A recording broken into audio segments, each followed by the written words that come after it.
Ladies and gentlemen, welcome back to another video of the New World. And after watching what should have been a possible win for the Detroit Lions, it's time to discuss some of the decision making made by head coach Dan Campbell that could potentially bite the super team in the butt down the road on the biggest stage. But before we hop into the video, make sure to hit that subscribe button as we are on the road to 10K subs. Turn on those notifications and stay tuned for more content. And comment your thoughts on Campbell's all or nothing decision making and any more videos you guys might want to see. Fellas, after watching head coach Dan Campbell's recent decision making in the loss to the Bills this past Sunday, will his gut be the reason they lose a potential Super Bowl run? Well, I will say I don't think his gut is going to be too much a problem. He not that much out of shape. But I will say I think that yes, his decision making is going to affect his team, not from the standpoint of it's too much of an issue, but the defense is not good enough. That loss of Aiden Hutchinson is really hurting his team, and with some of his erratic decision making, he can't afford to be that bad in late game situations because they're not going to be able to blow out teams. They're giving up a lot of points, essentially. I think that Dan Campbell, and this is his track record, he's an emotional minded coach. That works well when you're trying to build a culture, but when you're trying to win Super Bowls, win championships, you got to be more composed. I'm taking Andy Reid. I'm taking a Kyle Shanahan. I'm taking those guys that are going to be, for the most part, even-keeled minded coaches. Now, Kyle Shanahan, he does have some late game execution problems, but for the most part, these guys are very mild-mannered in their approaches. Dan Campbell is too emotional, too erratic, and I don't think that that's going to get you over the hump in terms of winning a Super Bowl. Before, in the beginning of the season, like really around that game where they played the Dallas Cowboys, I was like, this is the best team in the NFL by far, and it ain't really a debate. But now we have more film, more data, and they're not. I feel like they're in the pack when we look at those other teams like the Philadelphia Eagles, the Minnesota Vikings, the Green Bay Packers, really those teams in that NFC North. They can beat each other. I don't think that they're clear ahead of the pack. So when you're not clear ahead of the pack, you don't have overwhelming talent. Coaching, execution has to be A1. Now, I do want to pivot a tad bit and talk about the quarterback. I don't know how I feel about Jared Goff. I really don't. I don't know if I think he's a really good quarterback.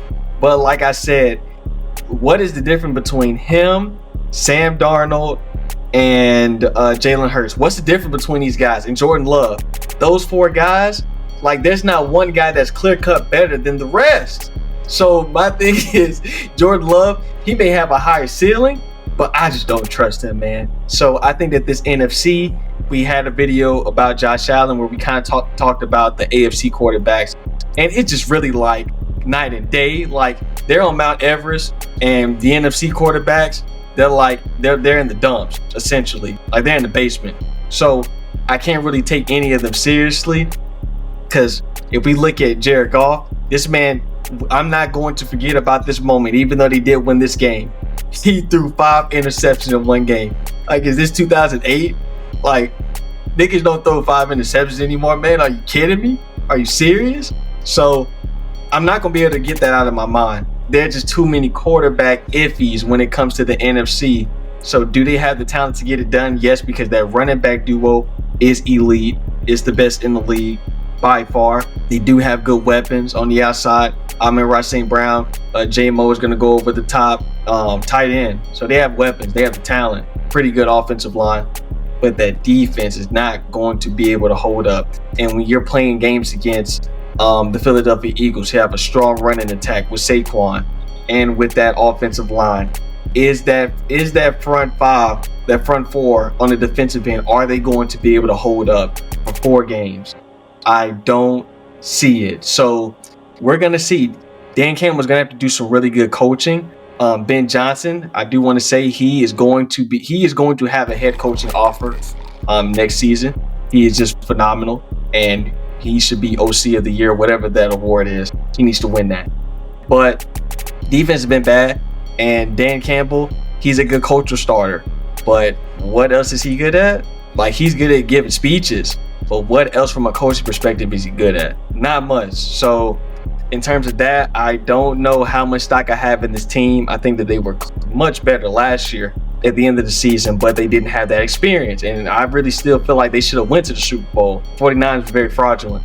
Dan Campbell, the only reason why I will say that he would be the Achilles heel of this team is because the team is not insurmountably better from a talent perspective than all of the other teams in the NFC. They're really kind of packed together. So he is not going to put you over the edge, but he can let you down if the game is tight. And if we think about it, let's say you're on a 4th and 2 and you're in your own territory and you're down by 10 points or something like that.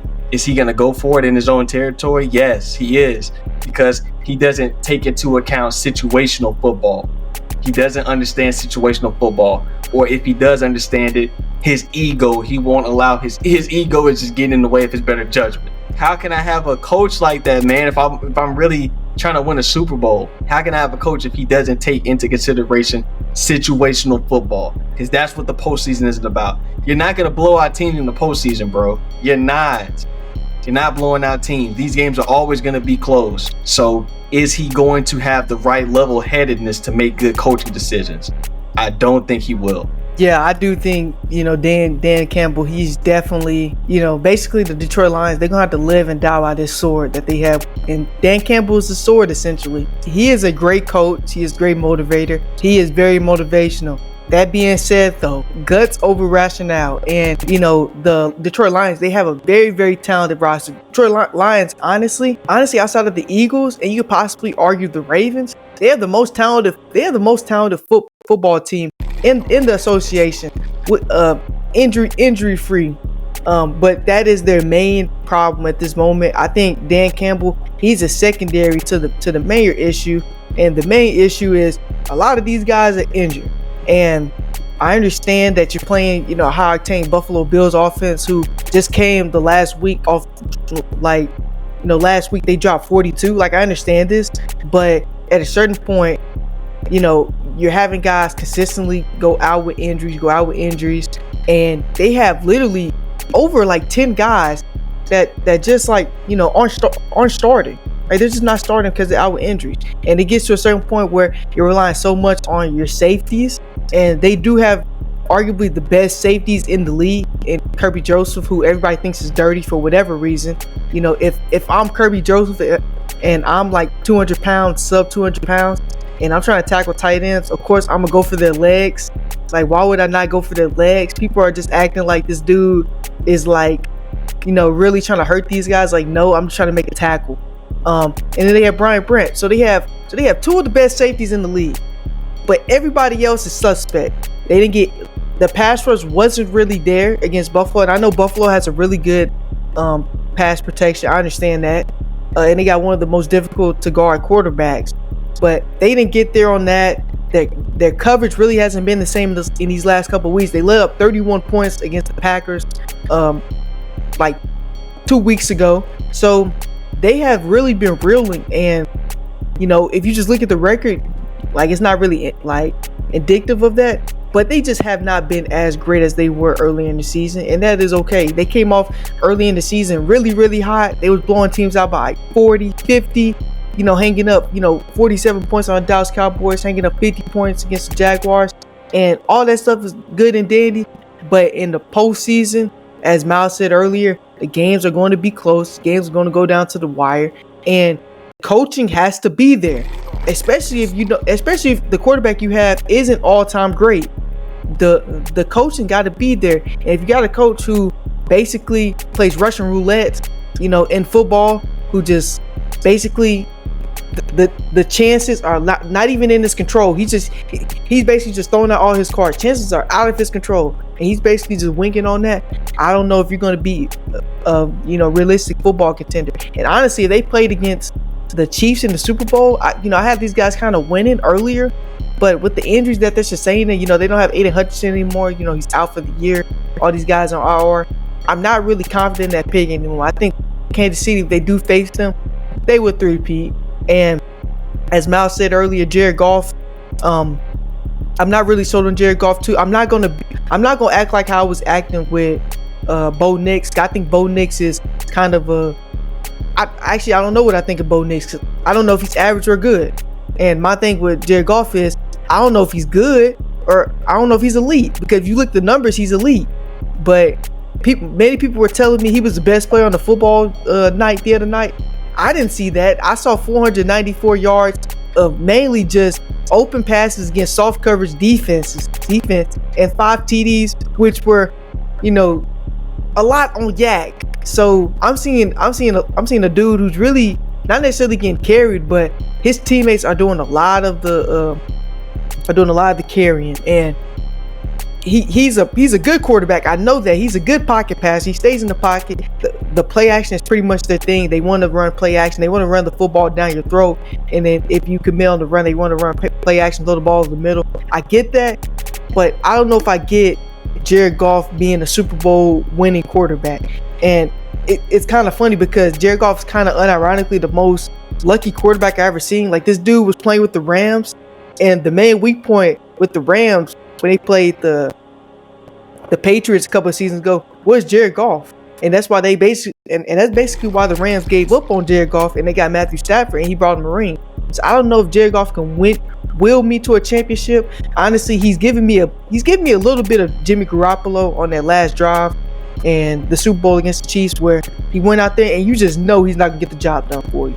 So I'm not really sure about Jared Goff. I think he's too iffy, too shaky, especially in the pocket. Like, if you get some pressure on him, he's a statue. He can't move at all. I think his first down conversion against the Bills the other night on like 3rd and 10, that may have been the most yards he's ever ran this season, 10 yards. So he's not gonna give you anything mobility wise. And do I trust his arm? I don't know. I think he's accurate, but he doesn't have a big arm. He can't make every throw in the book like some of these guys in the AFC can. So I'm just not really sold on the quarterback. And as Mal said, a lot of these quarterbacks in the NFC, they are kind of shaky. NFC doesn't really have great quarterback play. We know this, but man, Jaden Daniels is like the best quarterback, like literally over here in year one. Like, in year one, Jaden Daniels is the best quarterback in the NFC. I can say that. Like you can make the argument he is. So the Lions, hopefully they can get all these guys back, because I do want to see them, fully healthy, playing against these teams in the NFC. Because I think these NFC North teams, like as Mal said, they can kind of beat each other. Like, they're basically on the same tier, and their records are comparable. They only lose against each other. They're beating everybody else they play. So it's really a toss-up, and you can throw Philly in there. So those are the major contenders in the NFC. So it's going to be a great joy to watch these guys play some postseason football. Yeah, man. Dan Campbell, he's always playing Russian roulette. The devil and the angel on his shoulder. I mean, the devil's winning right now. Like, Dan Campbell's decision making, it will possibly hurt them. They do make it to a Super Bowl. Especially with this hobbled defense. I mean, they have so many guys out, and they just lost Dave Montgomery, but I don't think that's, any of their biggest worries. But Aiden Hutchinson, he's been out for a while, and it's said that his timetable is the NFC Championship, but I'm not 100% on that, and I still kind of think that he really won't be available for the rest of this season. And I don't think there's anything wrong with it, because a guy who plays at the volume that he's playing at and the high level that he's playing at, I don't think there's anything wrong with him sitting out for the remainder of this season. Linebacker Malcolm Rodriguez, he's been balling. He's out as well. Carlton Davis, he's gonna be out with the jaw injury. Ifitu Melifonwu, their safety, he's been really good, but they still got Brian Branch back there and Kirby Joseph, so it's not the biggest thing for them. But it's definitely their linebackers and that D line, gonna be hobbled. So Dan Campbell's decision making has got to be sharp, and it's got to be on point coming down to the rest of the season, especially when it comes to the postseason. So he's gonna have to do better, especially if you do make it to the Super Bowl and you play, with Patrick Mahomes or a Josh Allen, anybody that makes it out that AFC, you're gonna have to be on point, because the quarterback play is gonna be there. And for the most part, we're really the only team with the coaching is, the Chiefs, because I'm not really sold on Harbaugh and McDermott, and I'm definitely not sold on Zach Taylor. So if push comes to shove, the Chiefs make it back again. We know how Andy Reid is. We know how Patrick Mahomes is. So they're going to have to be locked and loaded. But then again, their worries still might be in the NFC. You know, the Eagles, even though we not too sold on that offense, they still can potentially make it back to the Super Bowl. The Packers, you know, they almost made it to the Super Bowl last year. They might be able to do it again with the great coach that they have in Matt LaFleur. Only thing is, we don't know about Jordan Love. We don't know, who's going to be talking to him on his shoulder. Is it Brett Favre or Aaron Rodgers? And that's still pretty bad that both of them are talking to you on your shoulder. But yeah, and the Vikings, even though I'm not sold, I'm pretty sure the guy's not too sold on Sam Darnold as well. Possibility. The Rams, I think, is going to be the biggest thing, you know, for this Lions team, especially if they face them in like the second round, or the Rams, they make it to the NFC Championship game. Matt Stafford, hey, that get back is an MFer.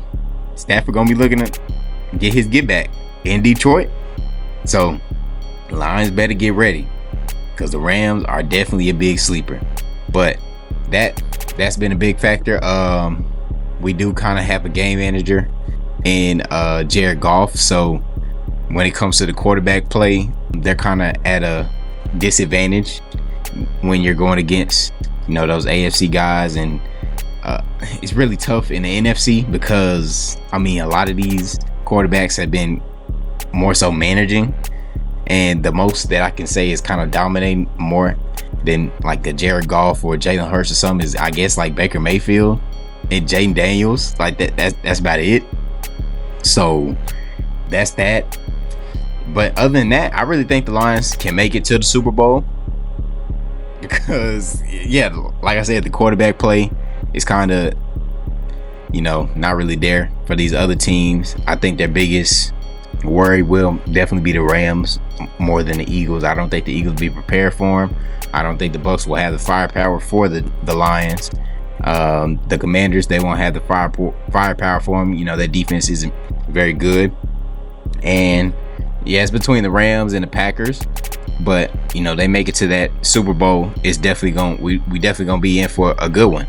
And I think it will come down to the wire in the fourth quarter and Dan Campbell's decision making. So hopefully, you know, Dan Campbell makes the right call instead of rolling out the dice and going, you know, trying to go all in and try and make a very gutsy call that will probably change the game for him. So hopefully he'll kind of realize that at some point his gutsy decision making won't always work out for him in the best way like he wants it to.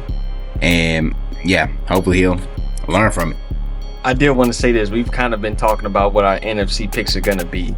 And I want to preface this. I want to preface everything I said in this video with the Rams are not officially in the postseason yet. If those Los Angeles Rams, if those damn Rams get in the postseason, they are going to the Super Bowl. Remember that. Quote me on that.